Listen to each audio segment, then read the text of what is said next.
Alright, greetings and salutations. My name is Comic Fire, and let's just launch right into Katawa Shoujo. It isn't long before the bells are signaling the end of the break. Like me, the girls pack up their lunches as efficiently as they set them out. I'd guess I'd better be off. Are you going with Hisao, Hanako? Hanako looks up at me, and for a second I can see she's considering skipping class, maybe just to avoid walking to the classroom with me. Yes. I don't know what to think of it. Hanako really is delicate to the point of breaking if I looked at her in the wrong way. Well, alright, that was actually grammatically correct, whoops. It makes me a bit nervous too, but I push the feeling aside, trying to be as natural as I can. We should hurry then. Class is already sounded by the start of it. Lily gives a nod of farewell as she bends down to take her cane, Hanako and I filing out before her. We walk quickly down the empty halls to our respective classes. See, what's with like this painting in the background? He kinda reminds me of like a derpy version of Michael Rosen. As we reach the door to Lily's 3-2 classroom, she turns to me. Hisao, thank you for sharing lunch with us today. My pleasure, Lily. And with that, we part ways, Lily entering her classroom and leaving Hanako and I to make off to our own. She still looking like she wants to run away. So, do you really want to go back to class now? Yes. Alright then. I feel like I should say something more to her, but it's hard to come up with anything that I feel would be appropriate and safe enough. Lily was right, the more time we spend out here, the more explaining we have to do. I open the rear door to the class and walk in. Teacher looks up at me and opens his mouth to say something. However, as Hanako follows me in and closes the door, he simply nods to us and continues his lecture. It's the third time that Hanako has had her truancy practically ignored. There's definitely something going on here. We make our way to the seats, and I notice that Misha and Suzune are both missing as well. Wonder if it's some form of informal agreement with the staff, or it's a perk afforded to the unique students of this school. Trying to make as little disturbance as I can, I extract the relevant textbooks from my bag and start catching up. Class goes on quietly. Teacher seems like an okay person despite the weird first impression I got, and the material is relatively interesting. However, the way he teaches is really bizarre. It's as if he expects everyone that... It's as if he expects that everyone is a natural genius. I'm not a naturally bad reader, guys, I swear, it's the Let's Play curse. Well, the Let's Dramatically Read curse. When the final bell sounds, I realize that there's still a lot more time left in the day, and I'm left wondering what to do. It's odd, at the hospital I had 24 hours a day of free time, but here, filling the considerably short hours feels difficult. Everyone else leaves, and I'm left alone with the teacher. Muto is examining the assignment sheets we were working on earlier, marking them with a red ball pen. Raising his eyes from his papers briefly, he notices me and furrows his brow. What is it, Nakai? I jump at him addressing me, but I guess it's natural to spark some conversation since there's no one else around. Nothing. Just thinking about what I do after school. The teacher slowly puts the cap on the pen and he's holding and rearranges his papers into his stack, clacking it against the desk twice. Seems very methodical, and for a brief moment I'm reminded of Shizune, but the teacher's more unhurried and relaxed, much more routine. You, have no plans? Nah, I consider joining a club, but I don't know what kind of club would interest me. Go observe a meeting of someone else's club. Might pique your interest. Yes. But I don't know how to continue from there. Muto looks at me in a way that makes me quickly want to take the words back to avoid a conversation. But I can't, so I have to forge ahead. I just don't know how to deal with people. I mean, the other students. I'm talking to people and everything, so it's not that I'd be isolated or anything. I just don't know what to think about the disabilities, you know? It's like, it feels that I'm being impolite if I pay attention to them, and it's weird to ignore them. Damned if I do, damned if I don't. The teacher scratches his cheek absentmindedly, looking very unresponsive. These things are only an issue if you, make them one, Nakai. You can talk normally with someone, even if they're blind or something. Try to look behind the superficial. There's not a single student here who isn't just a normal kid, behind whatever they might seem at first glance. He says the same thing as Yuko did. I know they're right, but it's hard. How can you not consider, for example, Shizune's deafness when the only way to communicate with her is to talk through Misha? Or Hanako? It's not like you can ignore her face. But I'm interrupted by the door of the classroom suddenly slamming open. Teacher! Misha crashes in, hands straight an enthusiastic greeting, her voice loud and lively enough to wake the dead from their graves. Starts toward the teacher's desk with a bouncing step, hands energetically swinging with the rhythm. Muto, visibly dismayed at the interruption, and Misha in general, slumps in his chair. Mikado. Misha stops in her tracks and looks around closely. as if she's sensing from his tone there's something wrong, but has no idea what. Yes? We've talked about volume control before. Yes? But she doesn't lower her voice at all, and the teacher just rubs his eyes. So what is this? We need help. We're running out of supplies for the festival stands. This is a distress. She waves a pink slip of paper she's holding around. So, go get more supplies from the art room. What is the problem with that? Plywood. Plywood is always the problem. Last time we wanted more, there was only a little, but that time we just took it all and went with that. Now there's like none left. So do you know where there is some? I don't understand. How would I know? Shit-chan. The president thought that a teacher would know if there was plywood. Was she wrong? Muto looks as though he's in great pain, frowning with his entire essence, and Misha doesn't get it at all. Looking at the two of them communicate is terrible, like looking at a man being tortured by drilling a skull open while blasting pop music at full volume all at the same time.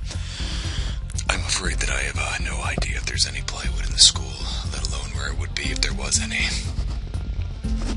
What should I do? Perhaps try to find Mr. Nomiya. I'm sure he would know where to find everything you need. You'd have to pry them from his cold dead hands, but that's a different matter. I don't have time. We are so busy. She holds her head with both of her hands, looking as despairing as it's possible for a person like her. Without even noticing, she crumples the note she's holding against her hair. I shouldn't even be fetching these things. There's so much to do and we're falling behind the schedule. Muto looks at her gravely and then suddenly smiles. Doesn't really fit his face. I think it'd be better if he didn't. I wonder if you could get some temporary help. He switches to staring at me focusedly with a hard expression as saying, Go make some friends.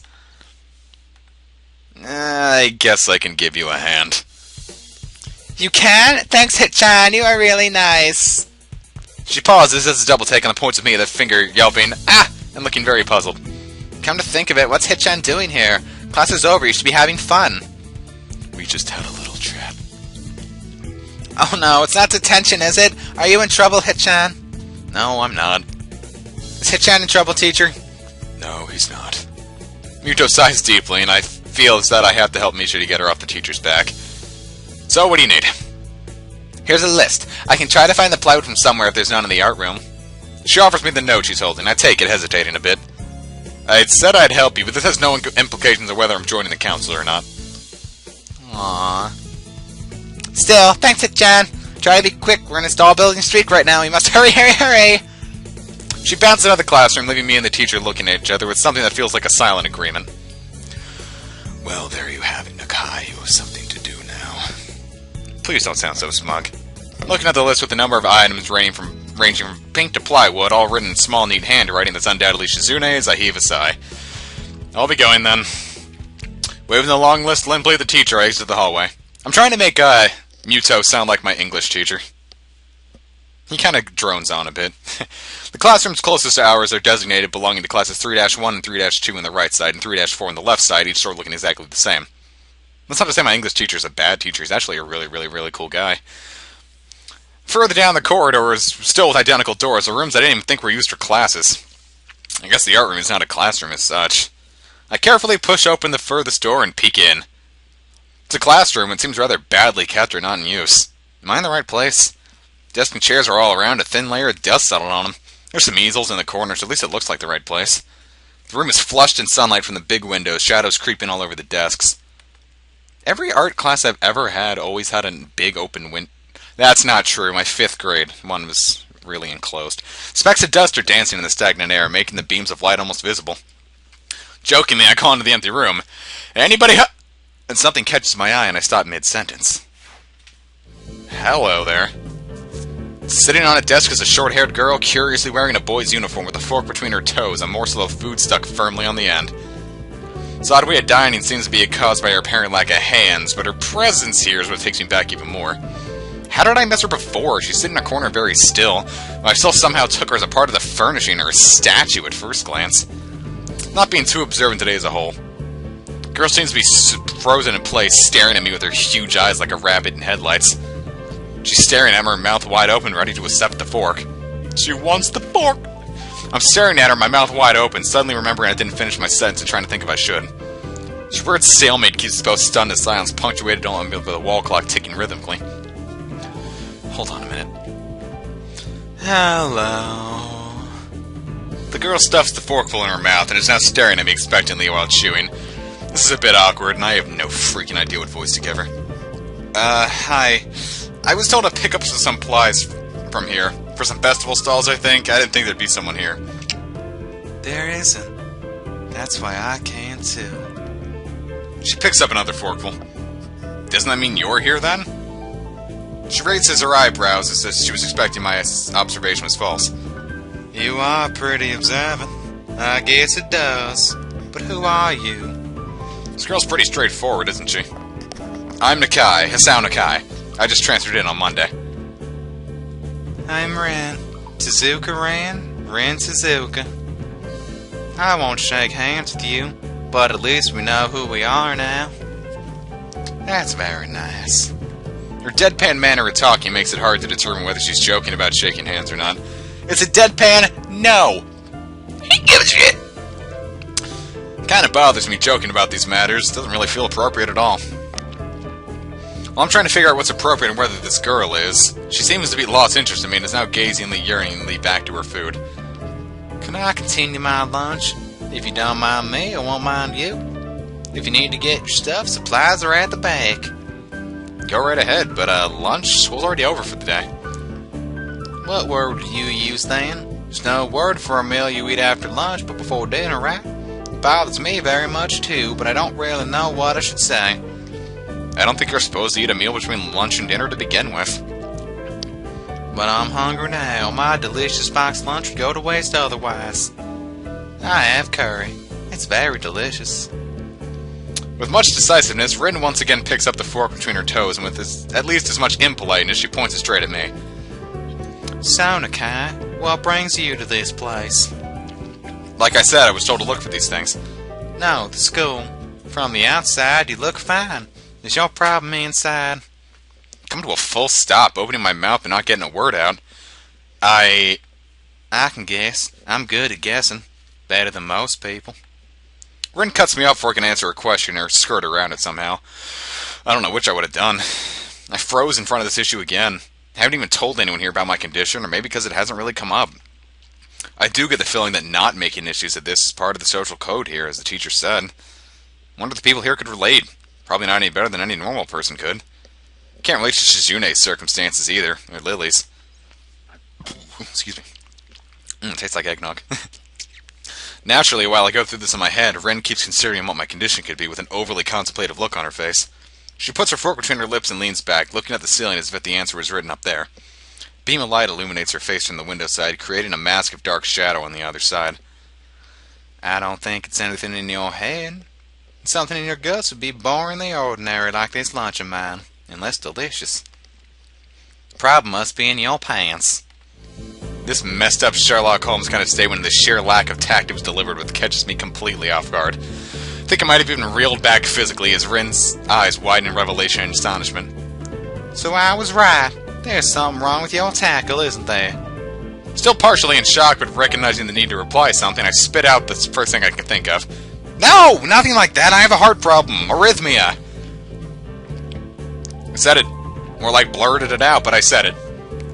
The girl in front of me purses her lips together and glowers at me, looking very disappointed. How boring. Trouble in the pants would have been much more scandalous.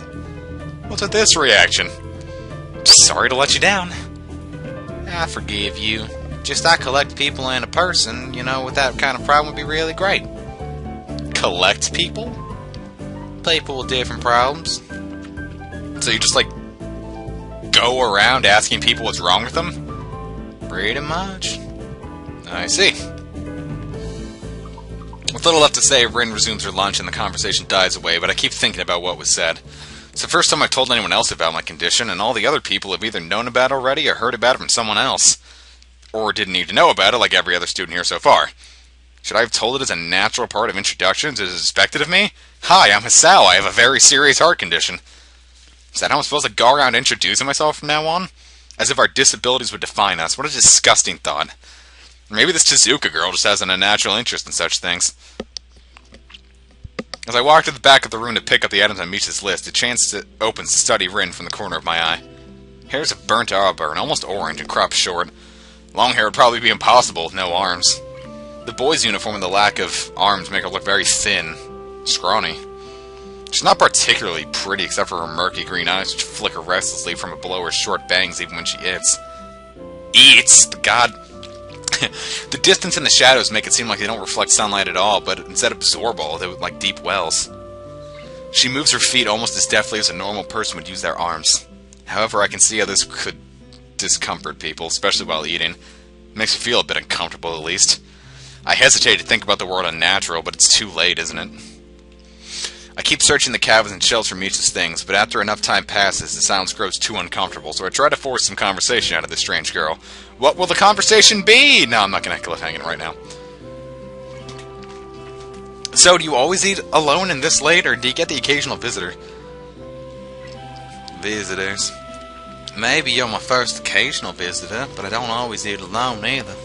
Sometimes I eat with a certain person on the roof if she's not horsing around. Horsing? She likes to do sports. Oh. Don't we know a sporty chick? And that's all I can think of to say. Both of us fall silent again as Rin forks the last bits of her meal to her mouth. I look down at my haul and double-check with Misha's list. Seems I have everything except plywood. So I think I have all the things now. That's very nice for you. Don't feel obliged to stay. I was about to take a nap anyway. You need to do whatever you're gonna do with that stuff anyway, right? Or perhaps you like to watch girls sleeping. I'm not sure what to make of this, but Rin looks serious. Even if I did, I think I have to be going. I'll catch you around, Tezuka. You can call me Rin. I feel like our relationship is, at this point, is good enough to warrant this much. I was already turning to make my exit, but she draws me back in. Fine, then I'm Miss Al. Then you are. Rin looks at me hard in the eyes, but that intimidating feeling you get when someone stares at you isn't there. It's like she's not actually looking at me at all. She blinks a couple of times, and I can't figure out why a pause like this just popped between us out of nowhere. See you later, Sal. Something like a tiny smile there in her face, maybe. I quietly back out of the room. As I shut the door in front of my face, I whisper to myself, what an intriguing person.